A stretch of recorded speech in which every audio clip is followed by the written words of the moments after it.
My message isn't necessarily based on how to counter and stop a bully, be it at a physical, emotional, mental, or spiritual level. My message is more based on understanding and identifying the indicators of escalation inside an environment where cruelty is allowed to manifest and it's enabled. But you have no idea. I didn't stage this. I didn't tell you, all right, when I call you up, do this. You have no idea what's going on, do you? Cool. No? Good. Okay. Did I tell him to grab the bat? He might have been influenced by me holding it out there to take it from me. Go ahead, just take it. But then when I went like this, what did you do? Did I tell you to do that? No. No. And then when I did this, you did what? And if you notice, he went faster. With each step, it escalated. This is the law of escalation at its most rudimentary level. We have to recognize that the life cycle of cruelty, especially with young people at this part of their life, is traumatic. It's traumatic at 3 levels. It's traumatic, obviously, as a victim, but it's also traumatic to witness. You ask any adult, hey, do you remember a time when you saw someone in pain, someone get hurt, and you could have done something, and you didn't? Do you remember that? And every adult, I guarantee it, every adult that I've ever spoken to remembers that one kid. And they've carried that with them. So it is traumatizing. And then it's also the bully, because for whatever the social pressure is, and they're all different, when someone feels pressured to inflict pain on another person, then they're going against a basic protocol of nature, basic things that everybody has. I don't believe that people are wired to inflict pain or cruelty at any level. 2 out of 3 acts of bullying, not violence, but 2 out of 3 acts of bullying go unreported. We're going to talk about that in a little while. But you've got about 140 acts of child-on-child violence in every town. Kids are not wired to be cruel. They're wired to be compassionate.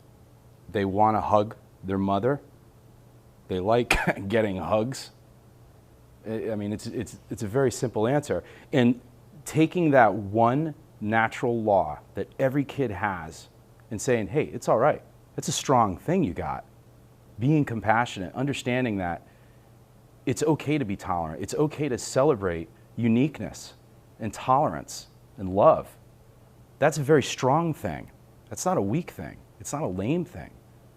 Because that's exactly what diffuses someone who's trying to demonstrate hostility or bullying or anger or hatred or intolerance to someone. It's very simple to diffuse them. All you have to say is, I don't understand why you're being like this. I actually like you. You're a pretty nice guy, but right now, I'm just going to go the other way. It is possible for you guys to be able to create an entire student community in your school where cruelty and bullying doesn't exist. It's as simple as that. The work that Maryknoll does serves the human experience. It serves humanity as a whole, regardless of whether they're in China or whether they're in a high school hallway in the Bronx. It doesn't make a difference. Pain is pain, humiliation, fear, not wanting to go any further. I'm at my end. Being able to serve that person, that's the work that Maryknoll has done for over 100 years. And what I'm doing really is nothing that special. I think it's just what I'm obligated to do.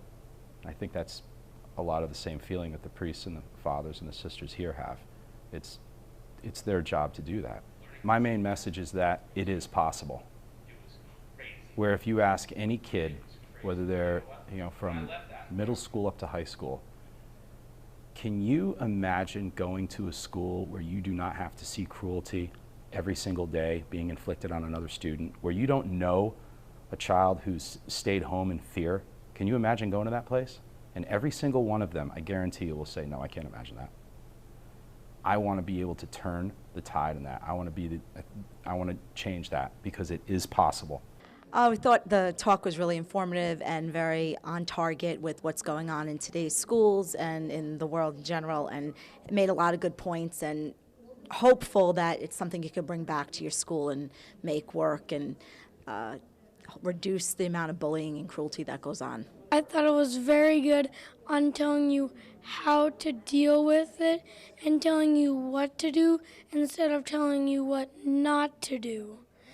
Instead of telling you don't bully, it told you how to stop bullying to prevent it happening to anybody else.